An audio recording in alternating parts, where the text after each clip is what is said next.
Hi guys, another parcel again guys. Tingnan natin guys kung anong laman niya guys. Parang walang laman siya guys. So, I open it guys ha.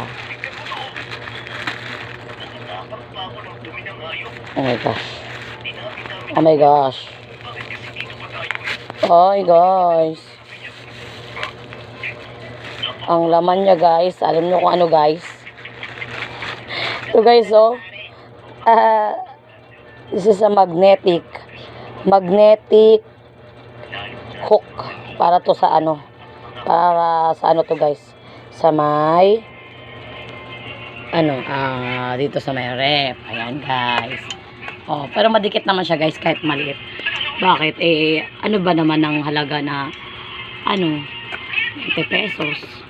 Alright guys. Look guys, ang ganda guys. Diba? Kasi ito guys, nalalaglag. Hook din naman siya, kaso nalalaglag siya. So, nag-order ako nito kay Lazada guys. 20 pesos lang naman siya guys, kaya not bad. Diba? Ang ganda. Diba? Thank you Lazada.